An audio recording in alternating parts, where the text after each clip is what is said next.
اب تو اس میں اتنی ہمت بھی نہیں تھی کہ اپنے وجود کو ہلا بھی پاتی۔ اسے لگا اب زندگی کا سفر ختم ہونے کے قریب ہے، لیکن نہیں۔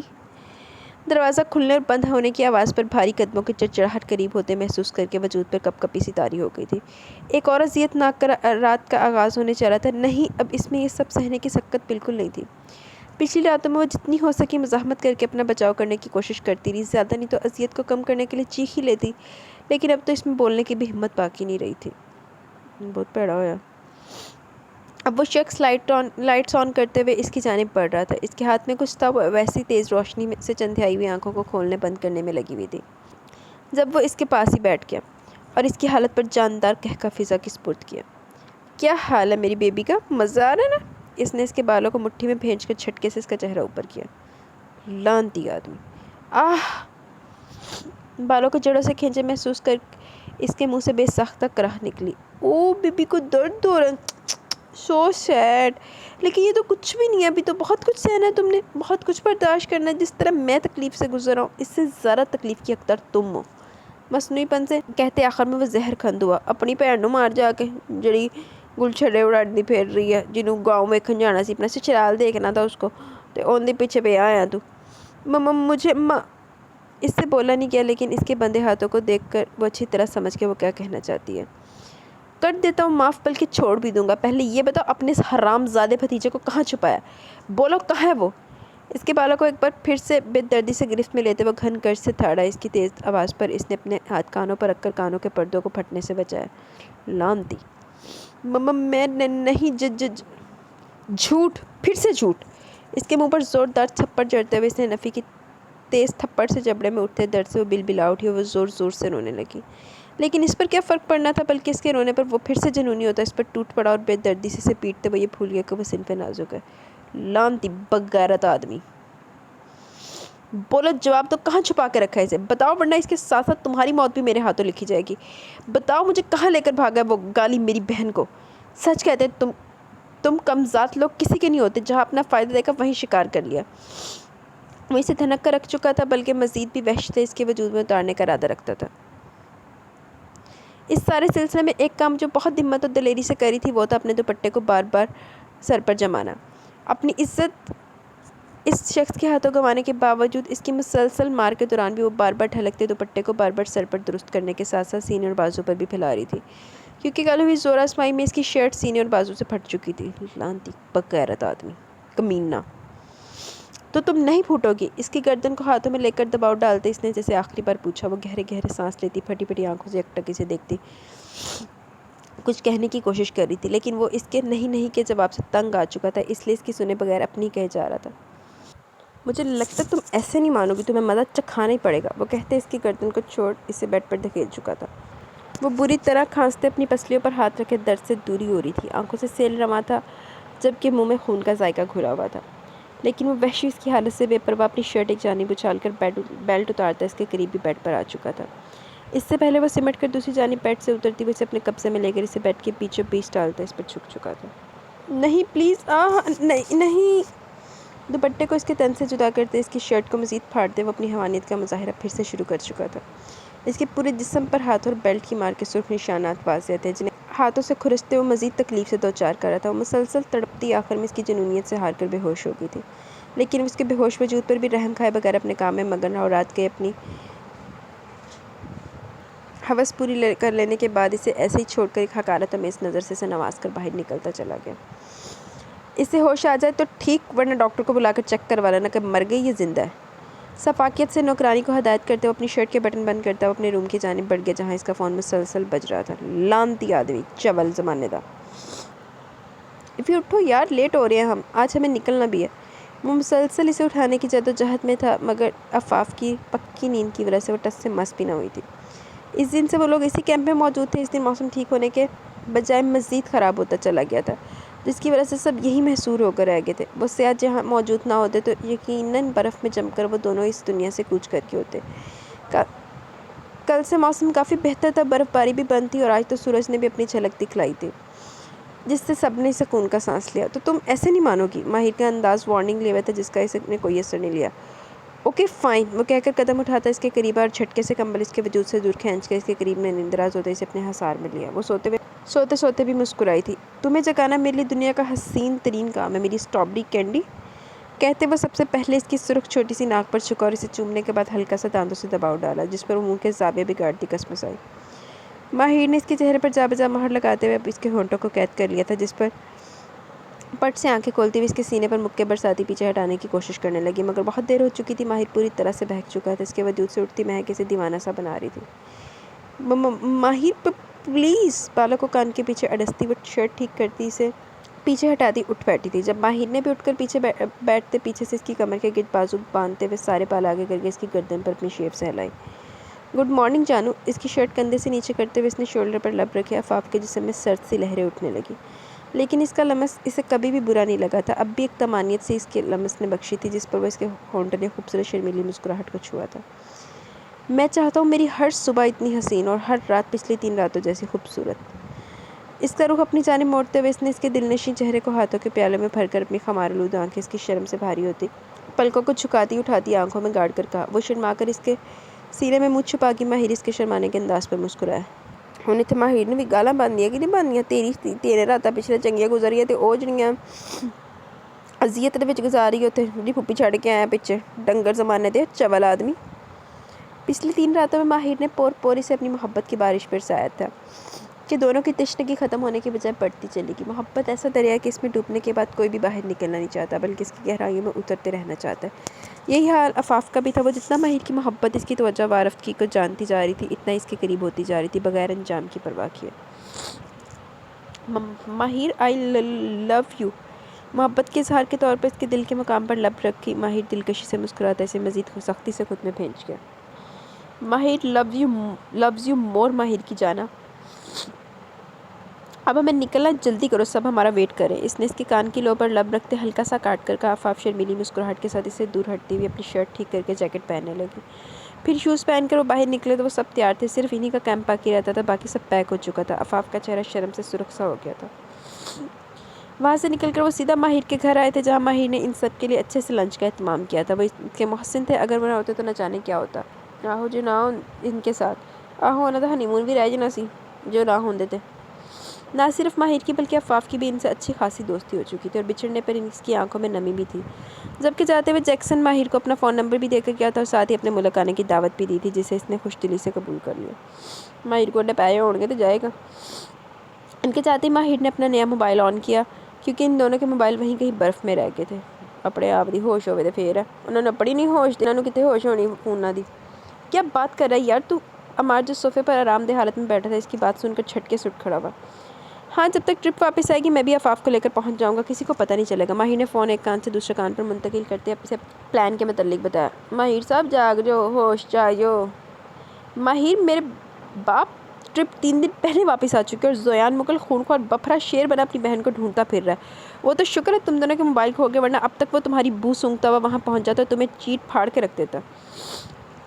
عمار نے بے چینی سے اپنے کمرے کے چکر کاٹتے ہوئے غصے سے کہا۔ ماہر کے سر پر جیسے کسی نے بم پھوڑا۔ اسے لگتا ہے تم آفاف کو لے کر بھاگ گئے ہو، عمار نے مزید کہا۔ ماہر کو شدت سے اپنی غلطی کا احساس ہوا۔ ڈوب کے مر جاوے ماہر ہن چول زمانے دا۔ لیکن ایسا کچھ نہیں ہے، میں ابھی یہاں سے نکلتا ہوں، میں آ کر اسے بتا دوں گا کہ ایسا کچھ نہیں ہے، بلکہ میں… خبردار ماہر، ایسا بالکل مت کرنا، وہاں سے نکلنے کی کوشش بھی مت کرنا۔ تم جانتے نہیں ہو زویان کو، غصے میں وہ بالکل پاگل ہو جاتا ہے، اسے کچھ سمجھ نہیں آتا، اور اس وقت وہ حد سے زیادہ غصے میں ہے۔ تم سامنے آئے تو تمہارے ساتھ ساتھ آفاف کو بھی قتل کر دے گا۔ اس نے اس کی بات کاٹ کر جلدی سے اسے خبردار کیا۔ ماہر ماتھا مسلتے لب بھیج گیا۔ یہ ہوگا تو ویسے خیر ہو دادا ڈنگری ہے، اور ہاں، ماورا سے بھی رابطہ کرنے کی کوشش مت کرنا، وہ ضرور ماورا پر بھی نظر رکھے گا۔ تمہارا ایک غلط قدم سب کی زندگیاں برباد کر دے گا۔ میں زویان کو ہینڈل کرنے کی کوشش کرتا ہوں، جیسے حالات سازگار ہوں گے میں تمہیں خود کانٹیکٹ کروں گا۔ ابھی تم سب سے رابطے ختم کر دو۔ اس نے اسے سمجھاتے ہوئے آگے کی حکمت عملی سے آگاہ کیا۔ تیری حکمت عملی دے وچ تے ماورا دا سیاپا ہو جانا۔ پر یار ماہر پلیز سمجھنے کی کوشش کرو، تمہارے نہ چاہنے کے باوجود بھی بہت کچھ غلط ہو چکا ہے، اور اس سب کے ٹھیک ہونے میں ٹائم لگے گا۔ عمار نے بے بسی سے کہا، وہ بھی اسے لے کر پریشان ہو چکا تھا۔ اوکے، وہاں کے متعلق اپڈیٹ دیتے رہنا، اور پلیز اینا کا خیال رکھنا، اس نے ہارے ہوئے انداز میں کہا۔ اسے سمجھ نہیں آ رہی تھی کہ یہ سب کیا ہو گیا۔ ماورا کو چھوڑو، اس وقت اپنی فکر کرو، میں اسے میسج کر چکا ہوں، جب تک تم نہیں آ جاتے روپوشی رہے، یا اپنی فرینڈ کی طرف چلی جائے، آفس کا کام ورکرز سنبھال لیں گے۔ اسے نے آگاہ کرتے کہا، بغیر یہ جانے کہ اس معصوم پر کیا کیا قیامتیں گزر چکی ہیں۔ میرے منہ جو مار بھی گالا سندا۔ اب میری بات سنو اور اس پر عمل بھی کرتے رہنا. تم چیخ چیخ کر بھی کہو گے کہ تم بے گناہ ہو, تمہارا ارادہ بھاگنے کا نہیں تھا, تو کوئی بھی یقین نہیں کرے گا. اس لیے تم اس بات کو جھٹلانے کی بالکل کوشش مت کرو کہ تم عفاف کو لے کر کہیں چلے گئے, بلکہ اس حقیقت کو تسلیم کر لو. عمار نے اسے سمجھاتے رازداری سے آگے کی پلاننگ بتائی, جسے وہ بغور سننے کے بعد کچھ حد تک ریلیکس ہوا تھا. عمار اس کا نہیں بلکہ زوار کا دوست تھا. ماورا اور اس سے اس کے اچھے تعلقات تھے, جس کی بنا پر وہ اکثر گھر آتا جاتا رہتا تھا. اس کی زویان سے دوستی کی بدولت عفاف سے بھی جان پہچان تھی. اس نے ایک دو بار ان دونوں کو ساتھ دیکھا تھا, اور معاملہ جاننے کے بعد ان کے نکاح میں گواہ بن کر شریک بھی ہوا تھا. دیکھیں ہم نکاح میں تو کیا سینا نہ نکاح نکلنا, اور اس راز کو ایک اچھے دوست کی طرح حق ادا کرتے ہوئے چھپائے رکھا, اور وقت پڑنے پر ان کے کام بھی آ رہا تھا. نکاح کیا ہوا ہے بھائی. کال کاٹ کر پلٹا تو عفاف روم میں داخل ہوتی دکھائی دی. ماہر, I am living this place. کتنا پیارا گھر ہے تمہارا. I am so happy. میرا دل کرا ہمیشہ یہیں رہ جاؤں. وہ بھرپور مسکراہٹ کے ساتھ کہتی. اس کے گلے سے لگی. ماہر نے مسکرانے کے لیے لبوں کو بمشکل حرکت دی. ماہر تو چڑیا طوطے کبوتر تو سارا کچھ چھوڑ گیا بھائی. اگر نکاح میں تو دویان تو دس دیں جہاں بھی انہوں نے اندر جن آنے سے ایک واری آ جاندے. ماورا نے تو نہ بھگتنا پہنتا. پتہ ہے کیا, مجھے ایسے پرانے حویلی ٹائپ گھر بہت پسند ہے. ایسا کریں گے, شادی کے بعد ہم سال میں 2 مرتبہ یہاں آیا کریں گے. یہ جگہ, یہاں کا موسم, یہاں کے لوگ سب کتنا خوبصورت ہے نا. اس کے کندھے پر سر رکھے وہ پیار بھری مسکراہٹ سے اسے دیکھتی بول رہی تھی. ماہر نے اس کے بالوں پر لب رکھے. پر تم سے کم. اس نے اسے دیکھتے کہا, پر اس کے چہرے پر نظر پڑتے عفاف کے چہرے کی مسکراہٹ سمٹی. ماہر تم اداس ہو. اس نے فوراً سے اس کی پریشانی بھانپ لی تھی. نہیں. وہ نظریں چراتے فوراً سے رخ پھیر کر کھڑا ہو گیا کہ کہیں وہ جان ہی نہ جائے. مجھے پتہ ہے تم اداس ہو. پریشانی تمہارے چہرے پر دیکھی جا سکتی ہے. پلیز مجھے بتاؤ کیا ہوا. اس نے اس کا رخ اپنی جانب کرتے سنجیدہ ہوتے ہوئے پوچھا. اس کا نازک دل عجیب وسوسوں سے گھر چکا تھا. کچھ نہیں ہوا یار, میں تو ویسے مجھے صرف سچ سننا ہے. ماہر آنکھوں میں پانی جمع ہوتے پانی کو بے دردی سے رگڑ کر صاف کرتی وہ ضدی پن سے بولی. تو گہرا سانس خارج کرتے ہوئے ماہر نے اس سے کچھ بھی نہ چھپانے کا فیصلہ کیا. جانتا تھا وہ ڈر جائے گی, لیکن وہ اسے سنبھال لے گا. سنبھال لینے کے ہنر سے بھی واقف تھا. ہیلو, کیا خبر ہے. اس نے کال اوکے کرتے ہوئے کان سے لگاتے پوچھا. آگے سے ملی خبر نے اس کے ماتھے پر پڑے بلوں میں کسی حد تک کمی واقع کی تھی. اچھا, تو بزدل کراچی میں چھپا بیٹھا. تم وہ انوالپ فوراً مجھے بھیجو, باقی میں دیکھ لوں گا. اس نے تائیدی انداز میں آئیبرو جھکائی اور اسے ہدایت کرتے ہوئے لفافے کا انتظار کرنے لگا. السلام علیکم اینا. جانتا ہوں آپ میری وجہ سے پریشان ہوگی. یہ بھی جانتا ہوں کہ میرے اس عمل نے آپ کو بہت ہرٹ کیا ہوگا, لیکن آپ جانتی ہیں نا, آپ کا ماہر کبھی کوئی غلط کام نہیں کرتا. ابھی بھی شاید میرا طریقہ کار غلط ہو, لیکن میرا قدم غلط نہیں ہے. میں اور عفاف ایک دوسرے کو پچھلے 5 سالوں سے جانتے ہیں, اور ہماری چاہت و محبت ناجائز نہیں ہے, بلکہ ہمیں جب یہ احساس ہوا کہ ہم ایک دوسرے کے بغیر نہیں رہ سکتے, تو ہم نے اس رشتے کو جائز کا نام دے دیا. یہ نا میرے سامنے سے ایک لیزرڈ گزر رہی ہے, پتہ نہیں کتنی چلی گئی. چلے خیر, ہم ماہر کا ہاتھ پڑھتے ہیں. بلکہ ہمیں جب یہ احساس ہوا کہ ہم ایک دوسرے کو بغیر نہیں رہ سکتے, تو ہم نے اس رشتے کو جائز نام دے دیا. 4 سال پہلے ہم نکاح کر چکے ہیں. مجھے پتہ ہے آپ کو برا لگ رہا ہوگا, لیکن اس سب کو میں شادی تک چھپائے رکھنا چاہتا تھا, لیکن حالات ایسے بن گئے کہ مجھے معاف کر دیا نا. اپنے ماہر کو معاف کر دیں. انشاءاللہ بہت جلد ملاقات ہوگی. فقط آپ کا ماہر. لفافے سے موصول ہوئے خط کو پڑھ کر زویان کے رگوں پے میں شرارت سے دوڑ گئے. ابھی کچھ دیر پہلے وہ ماورا کے گھر کی نگرانی پر تعینات اس کا آدمی ماہر کی طرف سے آیا کوریئر اسے دے کر گیا تھا, جس پر ماہر کی ہینڈ رائٹنگ تھی, لیکن پوسٹ اسے عمار نے کراچی کے ایک چھوٹے سے علاقے سے کیا تھا. مقصد زویان کو گمراہ کرنا تھا, ورنہ اگر وہ ماہر تک پہنچ جاتا تو یقیناً کچھ غلط ہی کرتا. دوسرا مقصد انہیں ماہر اور عفاف کے نکاح کے متعلق بتانا تھا, تاکہ وہ انہیں غلط سمجھے لیکن گناہ گار نہیں. خط کو مٹھی میں بھیجے زویان نے جبڑے بھیج کر خود پر ضبط کے پہرے بٹھائے, ورنہ اس کا دل کر رہا تھا کہ وہ دونوں اس کے سامنے ہو انہیں شوٹ کر دے. یعنی یہ سب 5 سال سے چل رہا تھا. وہ اتنا بے خبر تھا کہ اسے کبھی شک بھی نہیں ہو پایا. پوری رات اس کی بے چینی سے گزری, سے رہ کر خود پر غصہ آ رہا تھا. ہن زہر کھا کے مرنا ہی ہے, چلو بھر پانی ڈوب کے. صبح ہوتے وہ دندناتا ہوا اوپر اس روم کی جانب بڑھا جہاں ماورا کو قید کیا گیا تھا. کتے دی تم سے ٹیڑھی رہنی. اٹھو, یہ دیکھو تمہارے بھتیجے کا تمہارے نام پیغام. کس قدر بے غیرتی سے اعتراف کر رہا ہے اپنے کرتوتوں کا. ماورا کی حالت کل سے بہت خراب تھی. بھوکے رہنے کی وجہ سے وہ بے ہوش ہو گئی تھی. ڈاکٹر نے اسے ڈرپ لگائی تھی. جب اسے رات بھر بھی ہوش نہ آیا تو ملازمہ نے پھر سے ڈاکٹر کو بلایا, اور وہ دوبارہ ڈرپ لگنے پر وہ تھوڑی دیر پہلے ہوش میں آئی تھی. ابھی ڈرپ ختم ہونے میں کچھ وقت تھا کہ اس نے یکدم جھٹکے سے کھینچتے سے کھڑا کیا. سوئی اچانک نکلنے پر ہاتھ سے خون نکلنے لگا. وہ بغیر توجہ دی سے جھنجھوڑتے ہوئے اس کے ہاتھ میں وہ پیپر تھما گیا. لعنتی. ماہر کا لیٹر ہینڈ رائٹنگ پر نظر پڑتے ہوئے فوراً پہچان گئی تھی, اور جلدی جلدی پڑھنے لگی. پورا پڑھ چکنے کے بعد اس کی آنکھوں میں جہاں آنسو تھے, وہ ہونٹوں پر گہری مسکراہٹ آ گئی. دیکھا, میں کہتی تھی نا کہ میرا ماہر کچھ غلط نہیں کر سکتا. وہ دونوں ایک دوسرے کے محرم ہیں. انہوں نے کوئی گناہ نہیں کیا. اللہ, میرا ماہر بے گناہ ہے. وہ خوشی خوشی سے بتاتی ہے، آخر میں نیچے فرش پر گر کر پھوٹ پھوٹ کر رونے لگی۔ میں نے کہا تھا نا وہ بہت اچھا، وہ میرا بچہ ہے، میرا بچہ ایسا نہیں ہو سکتا تھا، دیکھو تمہارے سارے مفروضے تھرے کے تھرے رہ گی، میرا بچہ، وہ روتے ہوئے کہہ کر اس خط کو چومنے لگی۔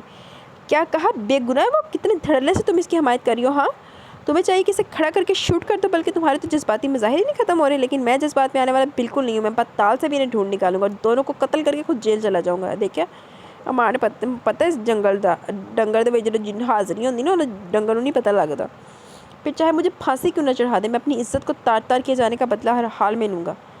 اسے غصے سے گھورتے ہوئے اس نے اسے اپنے خطرناک ارادوں سے آگاہ کیا۔ تم اتنے غیرت مند مرد ہوتے نا تو اپنی غیرت کی حفاظت کرتے، اپنی بہن کو اعتماد میں لے کر اسے اس کی مرضی پوچھتے، اس کی پسند کو سراہتے، اگر اس کی پسند واقعی اس کے قابل نہیں تھی تو اسے پیار سے سمجھاتے۔ لیکن تم کیا کسی کے جذبات کے سمجھو گے؟ تم ایک بے ضمیر انسان ہو جو صرف اپنی غیرت کا جھنڈا بلند رکھنے کی کوشش کرتا ہے، غیرت مندی کا مظاہرہ نہیں کرتا۔ اگر تم واقعی غیرت مند ہوتے تو میرے ساتھ یہ سب نہ کرتے۔ تم بہت برے انسان ہو زویان مغل، بہت برے۔ پہلے میں سمجھتی تھی تم صرف گھمنڈی، مغرور اور انا پرستی ہو، لیکن تم تو ہوس پرست بھی نکلے۔ مہنگے ترین لباس میں در حقیقت تم گندگی کا ڈھیر ہو۔ زور سے چیختی سے اس کے کیے کا احساس دلا رہی تھی، بولنے میں اتنی قوت صرف ہو رہی تھی کہ آخر میں زور زور سے کھانسنے لگی۔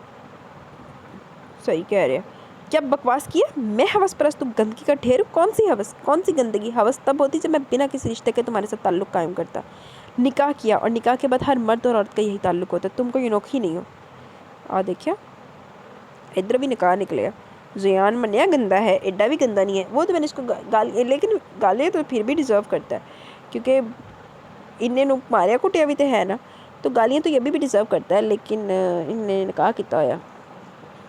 وہ اسے کندھوں سے پکڑ کر بغیر اس کے کھانسنے کی پرواہ کیے اس پر گراتا ہوا بولا۔ اس کی سخت پکڑ پر اس کی آنکھیں پھر سے بہنے لگی تھی۔ میرا قصور کیا؟ مجھے کیوں سزا دے رہے ہو تم؟ پلیز مجھے چھوڑ دو، مجھے جانا تو، میری کیا غلطی ہے اس سب میں؟ وہ چلاتی ہوئی بولی کہ گلے میں خراشیں پڑ گئی۔ تمہارا قصور یہ کہ تم ماہر کی پھپھو ہو، تمہارا اس شخص سے گہرا تعلق ہے جس نے مجھے تکلیف سے دوچار کیا، میرا سکون برباد کرنے کی وجہ بنا۔ وہ میری بہن پر گندی نظر ڈالی ہے اس نے عفاف کو اپنی عزت بنائے، گندی نظر نہیں ڈالی۔ تمہیں سمجھ نہیں آتی؟ وہ دونوں پچھلے 4 سالوں سے نکاح میں ہیں۔ اس کی بات ختم ہوتے وہ تیز لہجے میں بولی، وہ بے قصور ہے، اس نے کوئی گناہ نہیں کیا، میرا ماہر بے قصور ہے، سمجھے تم؟ اب کی بار اس کے لہجے میں غصہ بھی شامل تھا۔ میری بہن کو بھگا کر لے گیا وہ شخص، تو تمہیں وہ بے گناہ لگ رہا ہے؟ اس کا سب سے بڑا گناہ یہی ہے کہ اس نے زویان مغل کی بہن کو بری نظر سے دیکھا، اور اسے اس کی سزا ضرور ملے گی، وہ بھی حتمی انداز میں بولا۔ تو پھر قصوروار تو تم بھی برابر کیوں؟ ماہر نے تمہاری بہن سے نکاح کیا جو عفاف کی مرضی سے ہوا، تم نے بدلے میں مجھے اغوا کر کے زبردستی مجھ سے نکاح کیا۔ ماہر تمہاری بہن کو لے کر فرار نہیں ہوا، بلکہ اپنی بیوی کو لے کر گیا۔ تمہاری نظر میں بیوی کے ساتھ جیسا مرضی سلوک روا رکھا جا سکتا ہے، تو ماہر نے بھی تو غلط نہیں کیا۔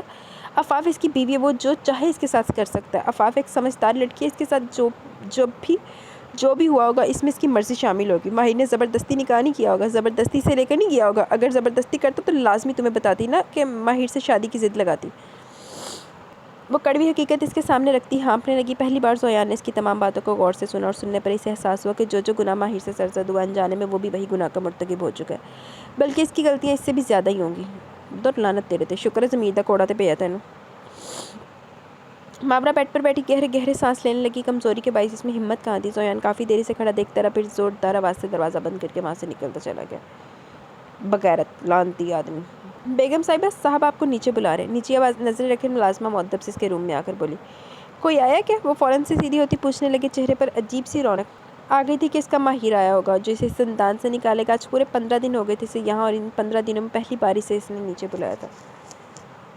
تیرے صاحب دے ہوش ٹھکانے آئے ہیں؟ نہیں بیگم صاحبہ، صاحب اکیلے کھانا کھا رہے ہیں۔ ملازمہ کے بتانے پر اس کے چہرے کا رنگ پھیکا پڑ گیا۔ اچھا میں آتی ہوں۔ بیڈ سے اٹھ کر اپنے کپڑے درست کرتی، دوپٹہ سر اور سینے پر پھیلاتی چپل پہننے لگی۔ ملازمہ نے بغور اس کے پھٹے ہوئے کپڑوں کو دیکھا جسے اس نے سوئی سے سلائی کیا ہوا تھا، جو بھی تھا تن ڈھانپنا تو ضروری تھا۔ لعنتی بغیرت نو کپڑے دا ہلے بھی خیال نہیں آیا۔ آؤ بیٹھو، کھانا کھاؤ۔ دروازے کے پاس آہٹ پر اس نے سامنے نظر اٹھائی تو ملکے سے کریم ٹراؤزر پر گرین اور بلو امتزاج کی شرٹ اور میچنگ دوپٹہ پہنے اسے دروازے میں استادہ دیکھ وہ چونکا۔ اسے یاد آیا وہ جب وہ یہاں آئی تھی تب بھی اسی ڈریس میں موجود تھی۔ کیوں بلایا مجھے؟ بھاری سی آواز میں زرد پن سے پوچھا گیا۔ اس کی بات کو وہ یکساں نظر انداز کر گئی۔ کھانا کھانے کے لیے، اسی کے انداز میں اس نے اسے بتایا۔ مجھے روم میں کھانا مل جاتا ہے، میں وہیں کھاتی ہوں، تڑک کر کہتی وہ واپسی کے لیے پلٹی تھی کہ اس کی آواز نے اس کے قدم جکڑے۔ جتنا کہا گیا اتنا کرو، فوراً سے پہلے یہاں آ کر بیٹھو۔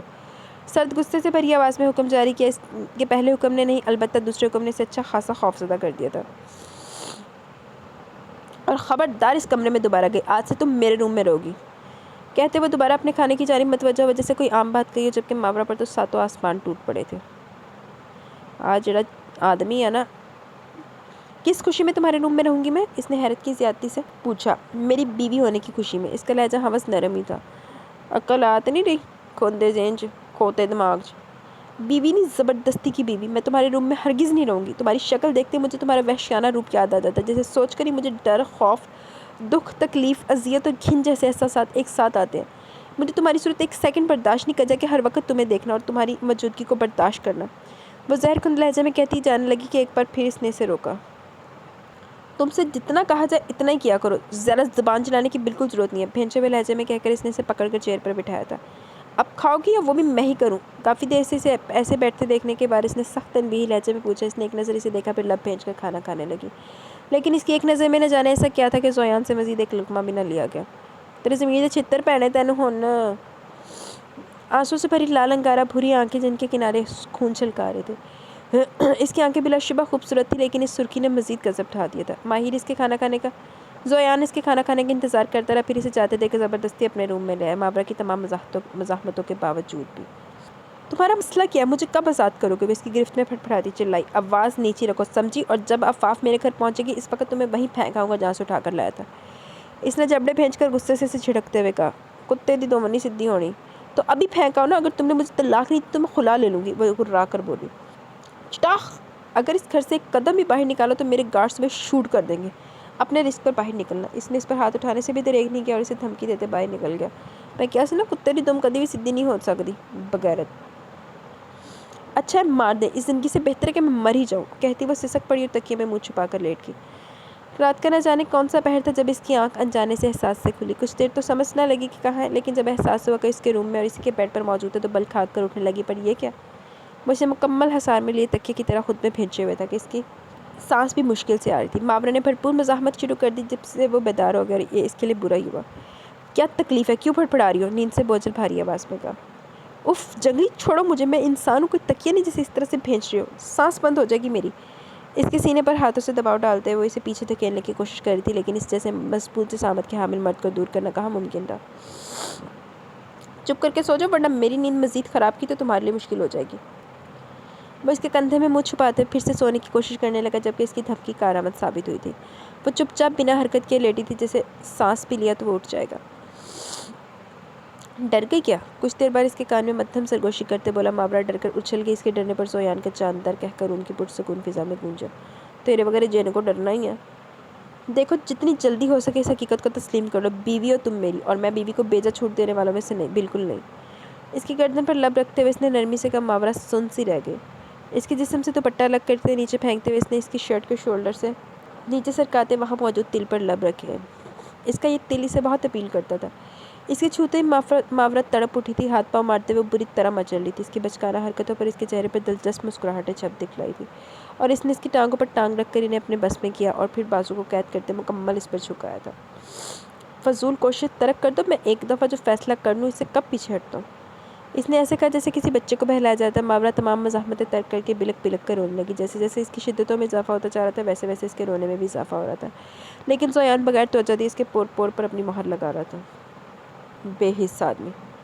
اس کے کروٹ لینے پر اس نے اس کی کمر پر خود ہی کے دیے گئے زخموں پر اپنے ہونٹوں کا مرہم رکھا۔ اگر اسے رونے سے ذرا فرصت ہوتی تو وہ نوٹ کرتی کہ پہلے کی نسبت آج اس کے چھونے میں نہ وہ نفرت تھی اور نہ ہی اذیت، بلکہ وہ تو بہت نرمی اور احتیاط سے اسے چھو رہا تھا جیسے اپنے پسندیدہ اور محبوب چیز کو چھوا جاتا ہے۔ اس نے اس متعلق بہت سوچا، اور جتنا سوچتا گیا اتنا ہی الجھتا گیا۔ اسے شدت سے یہ احساس ہوا کہ وہ اس سارے قصے میں بالکل بے قصور ہے۔ خط ملنے کے بعد اسے یہ بھی اندازہ ہو گیا کہ ماہر کی اس اقدام کے متعلق بھی آگاہ نہیں کیا تھا۔ اس کے ساتھ جو کچھ بھی ہوا وہ سراسر غلط تھا، جس سے اس کے دل میں اس کے لیے ہمدردی اور رحم کے جذبات بیدار ہوئے تھے، لیکن مکمل طور پر اسے ابھی بھی اسے معصوم نہیں سمجھتا تھا، اس لیے اس کے تڑپتے خود اس سے زیادہ تلخ ہو جاتا۔ دیکھیے بڑی بغیرت آدمی ہے، حال ابھی کلیئر نہیں ہے۔ یہ کیا ہے؟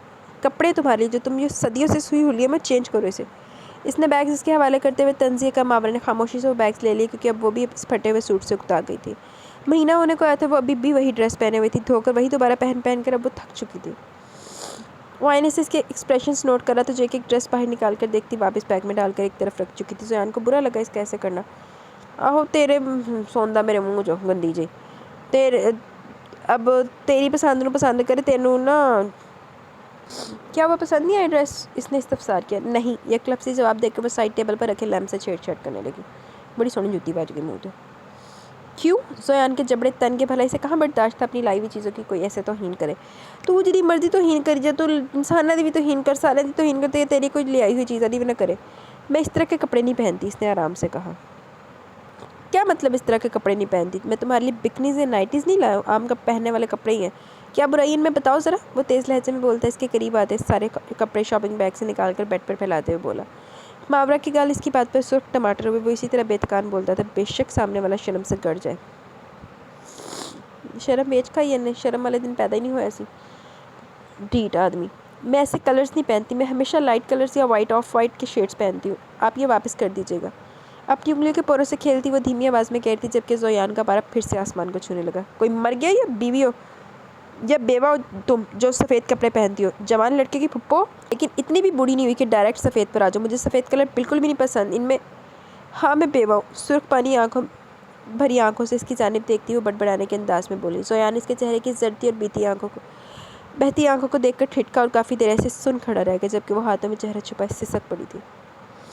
تمہاری یہ خواہش اتنی جلدی پوری نہیں ہوگی مسز ماورا زویان مغل۔ میں تمہارے بھتیجے کو اس کے انجام تک پہنچانے سے پہلے بالکل نہیں مرنے والا، اس لیے سفید کپڑے بعد کے لیے بچا کر رکھو۔ ابھی یہ ڈریس پہن کر جلدی باہر آؤ۔ اچھا، مجھے لگتا ہے زواردی بیوہ۔ اس نے اس کے سسکنے اور خود کو بیوہ کہنے کو خود سے چھوڑا تھا، اس لیے سختی سے بولتے ہوئے بیڈ سے ایک ریڈ اور گرے کنٹراسٹ کا سوٹ اٹھا کر اسے تھماتے واش روم کی جانب اس کا رخ کیا۔ مجھے نہیں پہننا یہ۔ وہ ڈریس دور پھینکتی چیخی۔ زویان نے مٹھیاں بھیج کر خود پر ضبط کیا۔ شرافت سے یہ ڈریس پہن کر آ جاؤ، ورنہ یہ کارِ خیر میں اپنے ہاتھوں سے انجام پائے گا، میرے ہاتھوں سے انجام پائے گا۔ اس نے ڈریس اتار کر دوبارہ سے اس کی جانب بڑھاتے ہوئے سنگینی سے کہا تو ماورا سے پھٹی پھٹی آنکھوں سے دیکھنے لگی۔ جنہوں ڈیٹھا انہیں کچھ بھی کر دینا۔ پہناؤں میں؟ آئی برو کو جنبش دیتے اس نے ایک قدم آگے بڑھاتے پوچھا۔ ماورا سیکنڈ سے پہلے واش روم میں گئی ہوئی۔ زویان نے پیچھے بہت مشکل سے اپنے کہکے کا گلا گھونٹا تھا۔ شیشے کے سامنے کھڑی وہ بڑی فرصت سے اپنا جائزہ لے رہی تھی۔ ریڈ ایمبرائڈرڈ شرٹ پر گرے اور ریڈ لائننگ والا ٹراؤزر اور ریڈ اور گرے کلر کا شفون کا دوپٹہ جو سنبھالنے پر بھی سر پر نہیں سنبھل سکتا تھا۔ کھلے براؤن شہد رنگ بال جو کمر سے بھی کافی نیچے آتے تھے۔ سرخ و سفید رنگت پر پٹھانوں کی قدرتی لالی کا حسن قیامت خیز تھا۔ کانوں میں چھوٹے چھوٹے ٹاپس پہنے وہ قدرتی حسن کا مجسمہ تھی۔ اس نے ڈبڈبائی آنکھوں سے اپنے پیچھے ابھرتے ایکس کو دیکھا۔ 6 فٹ 2 انچ قد، کثرتی جسم پر مہنگی ترین ڈریسنگ، کالے گھنے بالوں کا اسٹائلش ہیئر اسٹائل، مغرور سی آنکھیں جو اسی پر جمی تھی۔ اسٹیبل شیو میں بھی وہ بھرپور مردانی وجاہت کا شاہکار مرد تھا۔ بہت خوبصورت تم، بالکل کسی حور جیسی۔ کاش تم ماہر خانزادہ کی کچھ نہ ہوتی تو زویان مغل کے دل کی ملکہ ہوتی۔ اسے پیچھے سے اپنے حصار میں لیتے ہوئے بال اس کے کان سے ہٹاتے دھیمی لہجے میں سرگوشیاں کرتا بولا۔ وہ بے حس و حرکت کھڑی تھی۔ مجھے تمہاری جیسی مکمل مشرقی حسن سے مالا مال بیوی چاہیے تھی، جس کے بال کمر سے نیچے ہو۔ اس نے اس کے نم بالوں کو ایک سائڈ پر ڈالتے کہا۔ لاڈ صاحب دی فرمائشات چیک کرو۔ پر تم مجھے ملی بھی تو کیسے؟ آخر میں جیسے اسے افسوس ہوا، ماورا کے آنسو گالوں پر لڑک آئے جس نے اسے بغور اس کی آنکھوں کو دیکھا۔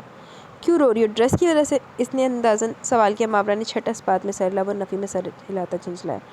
حد ہے یار، تم اب سے اسی طرح کے کلرز پہنو گی کیونکہ مجھے ڈارک کلرز پسند ہے۔ وہ مستحکم لہجے میں حکم صادر کرتا اسے آنے کا کہتے ڈنر کے لیے نیچے کی جانب بڑھ گیا۔ ماہر، ہم واپس کب جائیں گے؟ اس کے بازو کے حلقے میں آرام دہ حالت میں بیٹھی وہ ٹی وی سے نظر ہٹا کر اسے دیکھتی معصومیت سے استفسار کرنے لگی۔ اپنے خیالات سے چونکتے ہوئے اسے دیکھا۔ وہ دونوں مووی دیکھنے بیٹھے تھے، لیکن دونوں ہی سوچوں کے الگ جہاں میں پہنچے ہوئے تھے۔ کیوں، تمہیں تو یہ جگہ اتنی پسند تھی کہ کبھی یہاں سے جانے کو دل نہیں کر رہا تھا، اور اب کیا ہوا؟ 3 مہینے میں دل بھر گیا؟ اس نے اسے اپنے بازو کے حالے میں لیتے اس کی پیشانی پر لب رکھتے محبت سے پوچھا۔ نہیں، دل تو نہیں بھرا، یہ جگہ ایسی ہے کہ جو یہاں یہیں کا ہو کر رہ جائے، لیکن ہم یہاں پھر کبھی آئیں گے نا جب حالات نارمل ہو جائیں گے۔ ابھی مجھے بہت ڈر لگ رہا ہے اور بھیا کی یاد بھی بہت آتی ہے۔ تمہیں بھی اینا یاد آتی ہوگی نا؟ وہ سر اٹھا کر اسے دیکھتی ہوئی بولی۔ ماہر کو اس نازک سی حسینہ پر ٹوٹ کر پیار آیا۔ آتی تو ہے، لیکن بلکہ صرف اینا ہی نہیں، اپنا گھر شہر سب کچھ یاد آتا ہے، لیکن وہاں جانا بھی تو ممکن نہیں ہے نا۔ اس نے اسے لٹا کر اس پر بلینکٹ درست کرتے ہوئے افسردگی سے کہا۔ ماہر، ایسا کرتے نا، واپس چلتے ہیں، میں بھیا سے سوری کر لوں گی، ان کے پاؤں پڑھ کر معافی مانگوں گی، وہ مجھے معاف کر دیں گے۔ ماہر، اس نے اس کے چہرے کو ہاتھوں کے پیالے میں لے کر کہا۔ انداز ملتجیانہ تھا، لیکن ماہر نے فوراً نفی کی۔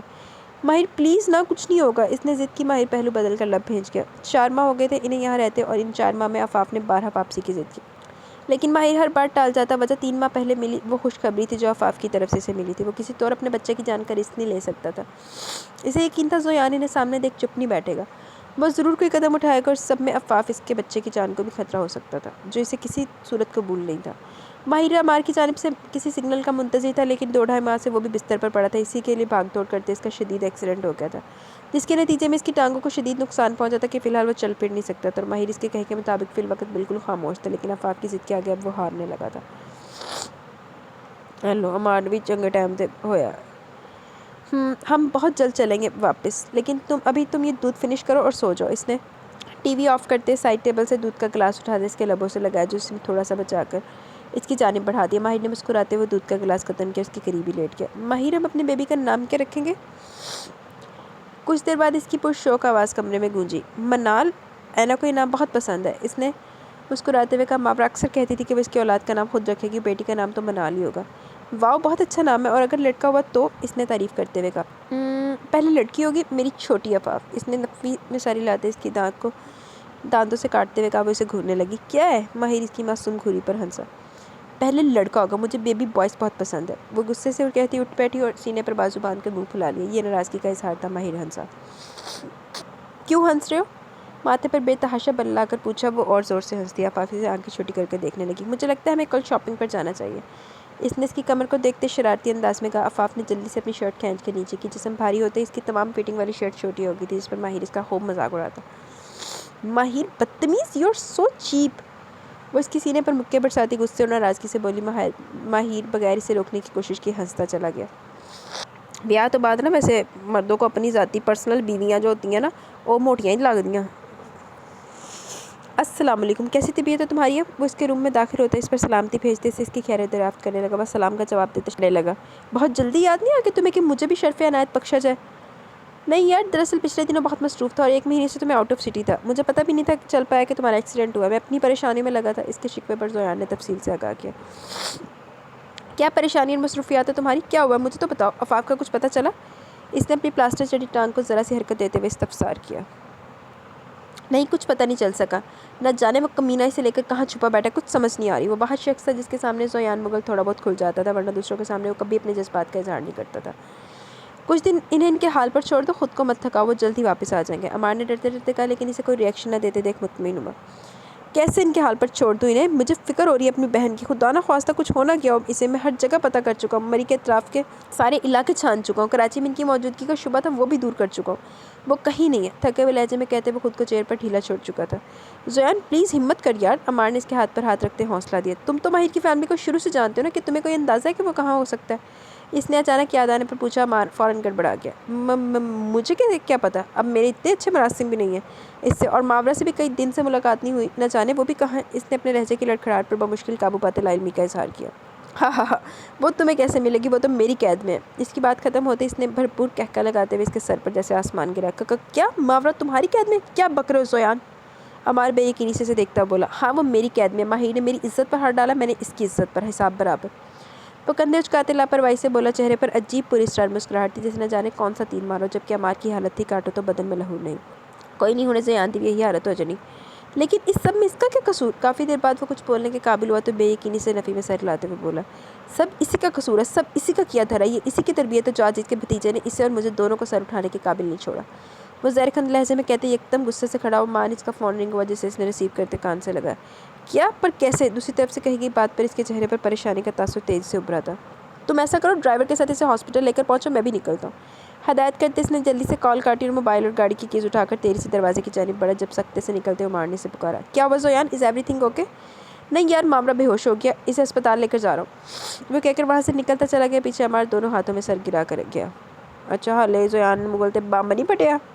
ماہر اور عفاف کی گمشدگی کی رات اس نے ماورا کو میسج کر دیا تھا کہ وہ اپنی کسی فرینڈ کے یہاں چلی جائے۔ زیادہ تفصیل اس نے اس لیے نہیں آگاہ کیا کہ وہ پریشان ہوگی، جبکہ ماورا کی جانب سے کچھ مزاحمت کے بعد ٹھیک ہے کا میسج موصول ہونے پر اس کی طرف سے مطمئن ہو گیا تھا، لیکن وہ نہیں جانتا تھا کہ وہ راستے سے زویان اسے اٹھوا لے گا، اور اب 4 مہینے سے وہ اسی کے پاس ہی، نہ جانے اس نے اس کے ساتھ کیا سلوک کیا ہوگا۔ اس سے ہرگز نرمی کی توقع نہیں رکھی جا سکتی، اس کا سلوک ماورا کے ساتھ یقیناً ناقابل بیان ہوگا۔ عمار کو رہ رہ کر یہ بات پریشان کر رہی تھی۔ مارنو بڑی چھیتی کیا حال آ گیا؟ زیادہ پریشانی کی بات نہیں، آپ کی پیشنٹ کو سینے میں شدید قسم کا انفیکشن ہے، جس کی وجہ سے انہیں اکثر کھانسی، زکام اور سانس لینے کی پرابلم رہتی ہوگی۔ لگتا ہے یہ پہلے بھی علاج کرواتی رہی ہیں، کچھ دن پہلے سے دوا نہیں لے رہی، اس لیے ان کی کنڈیشن یہ ہوئی۔ بخار بہت زیادہ، ٹھنڈی چیزوں سے پرہیز کروائیے گا، باقی آپ انہیں ہوش آتے گھر لے جا سکتے ہیں، لیکن چیسٹ انفیکشن کے لیے آپ کو انہیں لاتے رہنا ہوگا کیونکہ اس کا علاج بہت ضروری ہے۔ ڈاکٹر پروفیشنل انداز میں تفصیل سے اس کے متعلق آگاہ کر کے جا چکا تھا۔ جب وہ دھیمے قدم چلتا روم میں اس کے بیڈ کے قریب پڑے اسٹول پر آ بیٹھا اور بغور سے دیکھنے لگا، یہ چہرہ وہ پورے 1 مہینے 3 دن بعد دیکھ رہا تھا۔ ان دنوں میں ایک ایسی رات یا ایک ایسی صبح نہیں گزری جب اس نے اس کی غیر موجودگی کو محسوس نہ کیا ہو، یہ ایک ایسا لمحہ نہیں گزرا جب اسے اس کی یاد نہ آئی ہو، لیکن وہ اس سب محسوس کر کے بھی انجان بنا ہوا تھا۔ لیٹی رہو، ہاتھ میں ڈرپ لگی ہے۔ اسے ہوش میں آتی اور ہڑبڑا کر اٹھتے دیکھ وہ اس پر جھک کر اسے واپس لٹاتے ہوئے بولا۔ وہ حیرانگی سے دیکھنے لگی۔ بہت تیز بخار ہے تمہیں اور سینے میں انفیکشن بھی۔ ڈاکٹرز کہہ رہے تھے کہ تمہیں بہت پہلے سے یہ پرابلم ہے۔ نرمی سے اس کے ہاتھ پر لگی ڈرپ کی سوئی کو ٹھیک کرتے وہ نرمی سے استفسار کر رہا تھا۔ ہاں بچپن سے، اس نے مختصر بتاتے ہوئے گردن دوسری جانب گھما لی۔ زویا نے شدت سے اس کا انداز نوٹ کیا، پھر یکایک اس کے ہونٹوں نے دل فریب مسکراہٹ کو چھوا تھا۔ وہ اس کے قریب ہوتے اس کے چہرے کا رخ اپنی جانب کرتے اسی دل فریب لہجے میں بولا، لگتا ہے مجھے بہت مس کیا تمہیں میری غیر موجودگی میں۔ اس کے ایسے کہنے پر ماورا نے عجیب سے انداز میں اسے دیکھا۔ تم پاگل ہو، میں کیوں تمہیں مس کروں گی؟ کیا ہمارے بھی اس تعلقات کبھی اس لہجے پر ہوئے ہیں کہ ایک دوسرے کے ہونے یا نہ ہونے سے فرق پڑے، اور تمہاری غیر موجودگی ایک طرف سے میرے لیے سکون کا باعث ہی تھی؟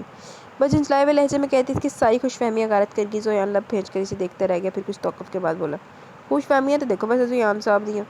تمہیں بچپن سے یہ مسئلہ تو اس کا کوئی علاج وغیرہ کیوں نہیں کروایا؟ عجیب پاگل پن ہے، اس قسم کا سیریس مسئلہ ہونے کے باوجود اتنے آرام سے بیٹھی ہو، کہاں سے ہوگا اس کا علاج؟ مجھے بتاؤ، میں کروا دیتا ہوں۔ فکر مندی اور غصے کے ملے جلے احساسات سے وہ اسے کہتا ہوا اسے قطعی زہر لگا، تبھی وہ لب بھیجے لہجے میں پھنکاری، اپنی یہ 2 کوڑی کی فکر اور پرواہ اپنے پاس رکھو، سمجھے؟ میں بھیک میں تم سے علاج کروانے سے تو رہی، اور اس علاج سے مجھے شفا نہیں بلکہ مزید بیماریاں ملیں گی۔ اس کے بے لچک انداز اور زہر کھند انداز پر زویان حیرانی تو رہ گیا تھا۔ لگتا ہے تمہارے حواس ابھی بھی ٹھکانے پر نہیں ہیں۔ کس لہجے میں بات کری ہو مجھ سے؟ اس کا اصلی غصہ بھی عود کرا ہے۔ جانتی ہو زویان مغل سے بات کری ہوں، اور جو اس بے حسی کی انتہا کو چھوتے ہوئے ہر جذبے سے عاری ہو چکا۔ تمہیں کیا حق ہے مجھے اس طرح سے قید میں رکھنے کا کہ میری سانسیں ہی چھیننے پر آ جاؤ؟ اگر یہی سب کرنا ہے تو ایک ہی بار میرا گلا گھونٹ دو۔ اس طرح سے تڑپا کر کیا ثابت کرنا چاہتے ہو؟ وہ کہتے کہتے رو دی اور اس ساتھ ہی سے ناختم ہونے والی کھانسی کا فوری دورہ پڑا۔ زویان بھوکھلاسا گیا، جھٹکے سے اسے اٹھاتے اس کی کمر سے ہلانے لگا۔ کچھ سنبھلتے اس نے اس کے ہاتھ اپنے وجود سے جھٹکے اور گویا بھی، کیا کہہ رہی ہو؟ مجھے کچھ سمجھ نہیں آ رہا، ہوا کیا ہے؟ وہ اسے پوری طرح سے روتے دیکھ کر ٹھٹکا، اسے واقعی سمجھ نہیں آیا تھا کہ وہ کیا کہہ رہی ہے۔ تمہیں کچھ سمجھ آئے گا بھی نہیں، وہ کہتی نفرت سے منہ پھیر گئی۔ بتاؤ مجھے ہوا کیا، کیوں ایسے بہیو کر رہی ہو؟ وہ اس کے بیڈ پر جھکتے اس کے بازو زور سے جھنجھوڑتے اس کی پھیکی آنکھوں میں اپنے غصے سے بھری آنکھیں گاڑ کر بولا، تمہاری ان بے جا پابندی اور سختیوں کی وجہ سے کئی دنوں سے جان لیوا اذیت کا شکار ہوں۔ تمہیں کوئی خبر بھی ہے؟ مجھے زندان میں قید کر کے نہ جانے خود کہاں کہاں گھومتے پھر ہو۔ مجھے سانس کا مسئلہ، میری سانس اکھڑنے لگتی ہے، مجھے دوا کی ضرورت ہے۔ میں لینے جانے کے لیے باہر نکلی تو تمہارے پالتوؤں نے مجھے جانے نہیں دیا۔ چلو یہ تو سمجھ میں آتا ہے کہ میں تمہاری قید میں باہر نہیں نکل سکتی، لیکن مجھے دوا تو لا دیتے، میں تڑپ تڑپ کر مرنے پر آ گئی، لیکن کسی کو مجھ پر ترس نہیں آیا۔ تو اب کیوں ہاسپٹل لا کر مجھ پر احسان کیا؟ مت لاتے، مرنے دیتے مجھے وہیں۔ اس کے غصہ کرنے پر وہ بھی بفر کر بولتی، اس پر حیرتوں کے پہاڑ توڑ گئی۔ وہ واقعی سب سے لا علم تھا۔ واٹ؟ کیا کہہ رہی ہو؟ کب سے بیمار ہو اور مجھے کسی نے بتایا کیوں نہیں؟ بہت درجہ پریشانی اور حیرانگی سے بولا، پلیز اب یہ ڈرامے مت کرو، جیسے میں جانتی نہیں، یہ سب تمہارے کہنے پر میرے ساتھ کیا گیا۔ وہ سر چھٹک کر کہتی، ایک بار پھر سے زور زور سے کھانسنے لگی۔ زویان نے بنا کچھ کہے پانی کا گلاس اس کے منہ سے لگا اور ڈسچارج پیپر لینے باہر نکل گیا۔ اسے تو البتہ کوئی صفائی نہیں تھی، لیکن گھر آتے ملازموں کی شامت آئی۔ سب کو اپنے غیظ و غضب کا نشانہ بنانے کے بعد چوکیدار سمیت سب کو نوکری سے نکال چکا تھا۔ سب نوکر گڑ گڑا کر معافی مانگتے، نوکری سے نہ نکالے جانے کی فریاد کر رہے تھے، لیکن وہ سنگ دل بنا بغیر ان کی التجاؤں پر کان دھرے انہیں گھر سے نکل جانے کا حکم دے چکا تھا۔ اندر کمرے میں موجود ہوئی یہ سب سن رہی تھی، لیکن بے حس بنی لیٹی رہی کہ سب کو فارغ کرتا ہوا روم میں۔ اب کیسا فیل کر رہی ہو؟ درد کم ہوا؟ اس نے اسے دیکھتے پوچھا، جو چت لیٹی اوپر سیلنگ پر بنے خوبصورت ڈیزائن کو دیکھ رہی تھی۔ اس کے سوال کا بھی کوئی جواب نہ دیا، زویان نے جبڑے بھیجے۔ تم سے پوچھ رہا ہوں ملکہ عالیہ، طبیعت کیسی ہے اب؟ اس کا پاؤں بے دردی سے ہلاتے ہوئے تیز لہجے میں پوچھا، وہ بغیر کچھ کہے پاؤں سمیٹ گئی۔ یہ نخرے کسے دکھا رہی ہو تم؟ ہاں تمہارے باپ کا ملازم لگا ہوں جو اس طرح بہیو کر رہی ہو؟ ہمت کیسے ہوئی میری بات کا جواب نہ دینے کی؟ ہاں وہ اس کا دماغ اچھا خاصا گھما چکی تھی، وہ جس کے بیمار ہونے کا لحاظ کرتے نرمی برت رہا تھا، سب بلائے طاق رکھ کر اپنے اصلی روپ میں آ چکا تھا اور اسے جھٹکے سے کھڑا کرتے اپنے مقابل کر چکا تھا۔ سرخ غصے سے بھری آنکھیں اس کی سوجی آنکھوں میں گاڑ کر اسے آنکھوں سے سامنے پر مجبور کر گئی۔ اوپر سے اس کا آگ پر ساتھ لہجہ ماورا ڈر کانپ سی گئی۔ عزت سے پیش آ رہا ہو تو عزت سے رہو، ورنہ اکڑ دکھاؤ گی تو وہ حشر کروں گا کہ یاد رکھو گی۔ پراتے ہوئے کہہ کر اسے بیڈ پر پھینکتے ہوئے ڈریسر سے اس کی میڈیسن میں سے کریم نکالا اور ہاتھ میں لے کر اس کے سینے پر مساج کرنے لگا۔ وہ جو بے آواز رو رہی تھی، اس کے چھونے پر اب بآواز سسک پڑی۔ وہ بغیر دھیان دیے اس کے اپنے کام میں مشغول رہا۔ مساج کے بعد اسے اس کی دوا دیتے ہوئے باہر نکل گیا، لیکن جانے سے پہلے حکم نامہ جاری کرنا نہیں بھولا۔ ملازم ساری چھٹی پر آج سے کھانا تم ہی بناؤ گی اور تھوڑی دیر میں آرام کر کے ڈنر ریڈی کر لینا۔ ایدا آرام سی چول جیا، تو نے بیماری چ آرام دینا، بڑا سر تے سان چڑھے، ملازمہ نے چھٹی دے کے دو۔ جی تو گائز یہاں پہ ہماری یہ ایپیسوڈ اپنے اختتام کو پہنچی۔ کیسی لگی آپ کا ایپیسوڈ؟ اپنی رائے کا ضرور اظہار کیجیے گا۔ انشاءاللہ کل ملیں گے نیو ایپیسوڈ کے ساتھ، شاید میں کل والی لاسٹ ایپیسوڈ ہو۔ تب تک کے لیے اپنا بہت سارا خیال رکھیں، دعاؤں میں یاد رکھیں۔ اللہ حافظ۔